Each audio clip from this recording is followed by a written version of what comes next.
Hi అండి, అందరికీ నమస్తే. Welcome back to our channel. పెంచు పెట్టి ఏంటి అని చెప్పని అనుకుంటున్నారా? అయితే నేను మంచి రెసిపీ అయితే చూపిస్తున్నానండి. నాన్ వెజ్ రెసిపీ, చేపల పులుసు నా స్టైల్లో నేను ఏ రకంగా చేస్తాను అనేది మీకు వీడియోని అయితే షేర్ చేస్తున్నాను. ఇవి స్టార్టింగ్ నుంచే చూపించేది ఉండే, అయితే గుర్తొచ్చింది మీకు చూపిద్దాము అని చెప్పేసి ఇవైతే ఫ్రై అయినాయండి. 2 ఉల్లిగడ్డలు తీసుకొని కట్ చేసి ఇలానైతే మామూలుగా పాతకాలం నాటి పొయ్యి మీదగా కట్టెల పొయ్యి మీద చేసేటట్టయితే ఆ పొయ్యిల అప్పాల పుల్లతోని 2 ఉల్లిగడ్డలను అయితే పొయ్యిలో కాల్చి తర్వాత ఇట్లా మాడమాడ కాల్చిన తర్వాత రోట్లను అయితే దంచుతుళ్ళు. ఇప్పుడు పొయ్యిలు లేవు కాబట్టి స్టవ్ పైన నేను ఇలా కట్ చేసి పెంచు పెట్టి పెంచు పైన అయితే ఇలా కాలుస్తున్నాను. దీంట్లోనే ఒక వెల్లుల్లి రెబ్బ, చూడండి, వెల్లుల్లి రెబ్బనైతే వేసిన, అంటే ఒక ఎల్లిగడ్డ మొత్తం తీసి ఇందులోనైతే వేసి ఇలా వేయించినానండి. జీలకర్ర మెంతులు కూడా ఒక్కసారి కొంచెం అటు ఇటు గోరగా వేంపితే సరిపోతుంది. కొంచెం అటు ఇటుగా, అంటే ఇది బాగా హీట్ ఎక్కింది కాబట్టి తొందరగా అయిపోతుంది, లేదంటే మాడుతాయి అన్నట్టు. అవి మాడితే టేస్ట్ అనేది పోతుంది. అందు గురించి నేను ఎంబడే తీసేస్తున్నా.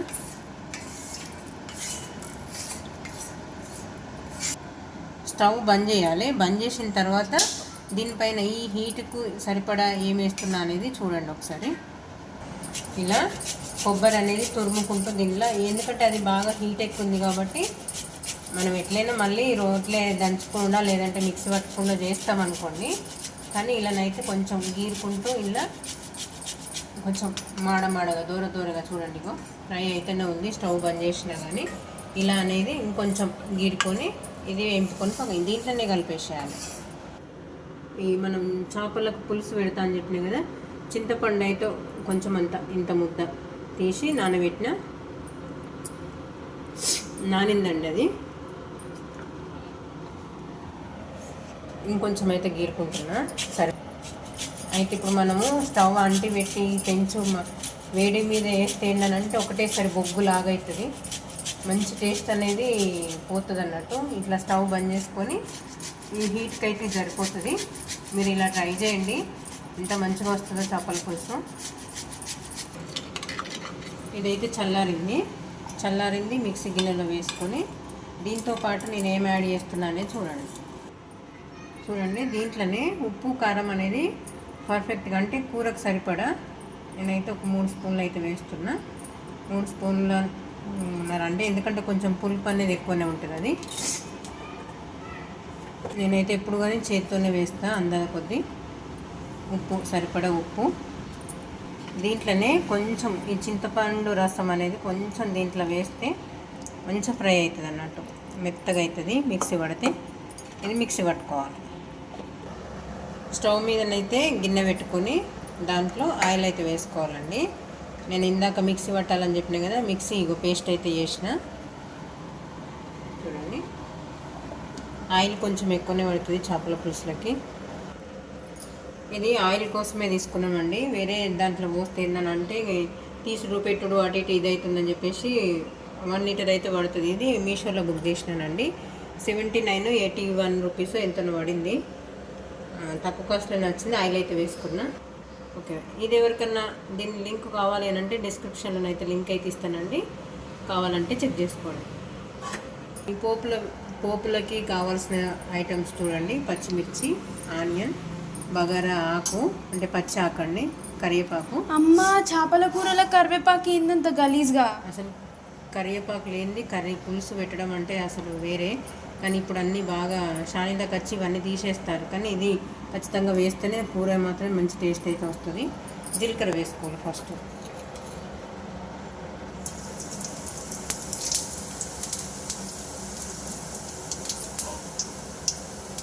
ఇదేమో పువ్వు, ఇది సాజీరా, ఏమో చెక్క, ఇది పువ్వు అంటారు, స్టార్ ఫ్లవర్ అంటారు. చిన్న ఎక్కువ ఘాటు వద్దని. ఓకే, ఇవైతే ఉన్నైతే వేసినానండి. పచ్చిమిర్చి, ఒక ఉల్లిగడ్డ కట్ చేసిన అన్నాం కదా, ఉల్లిగడ్డ కూడా వేస్తున్నా. దాంతో పాటుగా పచ్చి బిర్యానీ ఆకు, కరివేపాకు,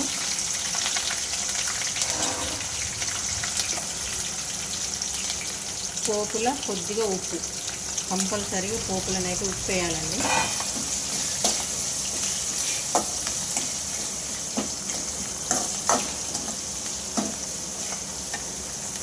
అల్లం వెల్లిపాయ పేస్ట్ అయితే వేస్తున్నానండి. అయితే చెప్పడం మర్చిపోయినా, మిక్సీ పట్టేటప్పుడు అల్లం వెల్లిపాయ పేస్ట్ కొంచెం మిక్సీలో వేసిన అన్నట్టు. మిక్సీ పట్టేటప్పుడు దాంతోపాటు మసాలాతోటి దీంట్లో కొంచెం వేసిన అన్నట్టు.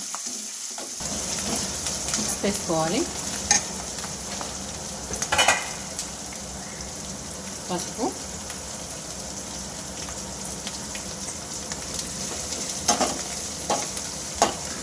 ఇందాక రెడీ చేసినాం కదా ఈ మసాలా అనేది మొత్తం దీంట్లోకి వేసేసుకొని దీంట్లో వేసేయాలి.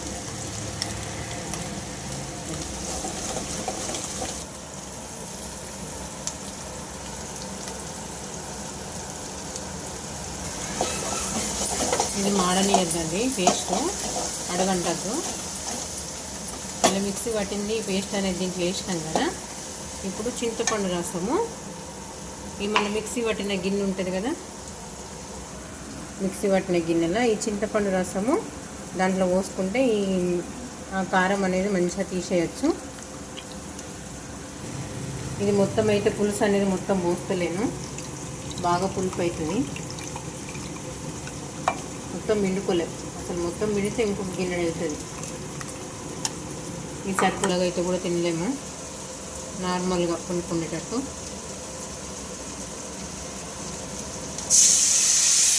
దీంట్లో పోసేయాలి. చూడండి ఎంత క్లీన్గా వచ్చిందో.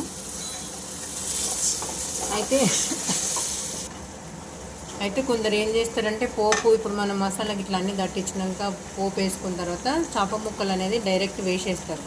ఆ నూనెకి అందులో ఫ్రై అయిన తర్వాత ఇచ్చుకోపోతాయి అన్నట్టు ముక్కలు. అట్లా ఇచ్చుకోపోకుండా ఉండాలంటే ఫస్టే మనం చింతపండు రసం అయితే దీంట్లో పోసినాం అనుకోండి, పర్ఫెక్ట్గా ముక్క అనేది ఇచ్చుకోపోకుండా గట్టిగా అట్లే ఉంటుంది. కొంచెం వాటర్ వేసుకున్నాను.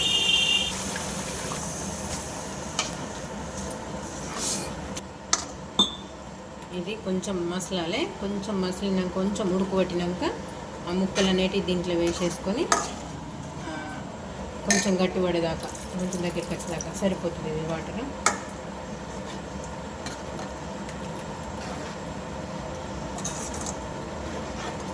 నేను చేసే ప్రాసెస్ మీకు ఎట్లా అనిపిస్తుందో నా కామెంట్ బాక్స్లో కామెంట్ చేయండి. చేపల పులుసు అయితే ఇట్లా చేస్తే మాత్రం మంచి టేస్ట్ అయితే ఉంటుందండి. నేనైతే చూసి నేర్చుకున్నా. అంతకుముందు పెళ్ళి కాకముందు వేరే రకంగా చేసేదాన్ని. పెళ్ళి అయిన తర్వాత మా అత్తమ్మనైతే ఇట్లా చేస్తుంది. మా అత్తమ్మని చూసి నేర్చుకున్నా చేపల పులుసు. చికెన్ దాదాపుగా ఎక్కువ వంటలు ఆమె చేసేది చూసి నేను నేర్చుకున్నా. మా అత్తమ్మ మంచిగా చేస్తుంది వంటలు. కానీ ఎంత మంచిగా చేసినా కానీ ఆమెంత టేస్ట్ అయితే రాదు. అంటే కొందరు ఉంటుంది కదా చేతి గుణము, ఎంత మంచిగా అన్ని రకాలుగా తగ్గట్టుగా వేసినా కానీ ఆమె టేస్ట్ అంటే ఆమె ముందు నుంచి ఎప్పటి నుంచో ఎక్స్పీరియన్స్ ఉంది కాబట్టి ఆమెలాగా చేయాలని ట్రై చేసినా కానీ అసలు కుదరదు. ఏదో ఒకటి తక్కువ అయితేనే ఉంటుంది. ఉప్పు తక్కువైందా, కారం తక్కువైందా అని మా అత్తమ్మనైతే స్మెల్ చూసి అయితే చెప్తుంది. ఇప్పుడు దీంట్లో చేప ముక్కలు వేసుకున్నాం.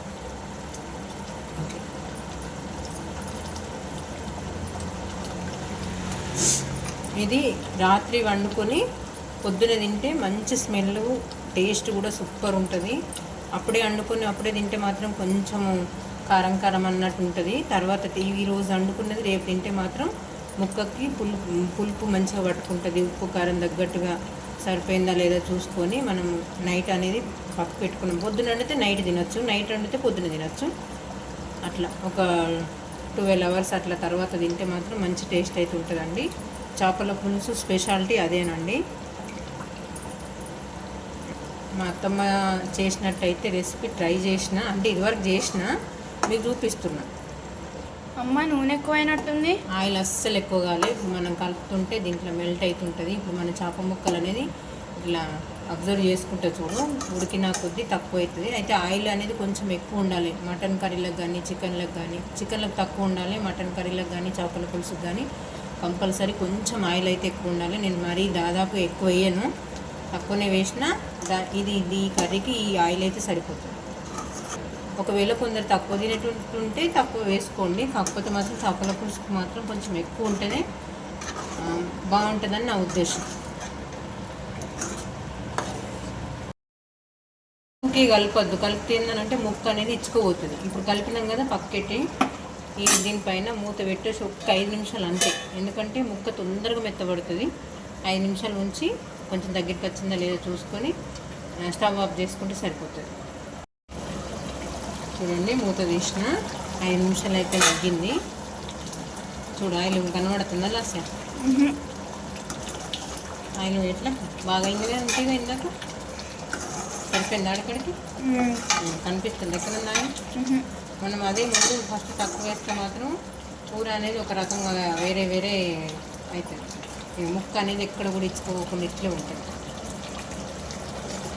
దీన్ని చల్లన్నము పొద్దున చల్లన్నము చల్లికూరతో తింటే మస్తుంటుంది. అంతే అండి, చేపల పులుసు అయితే రెడీ అయింది. నేను చెప్పే ప్రాసెస్ కనుక మీకు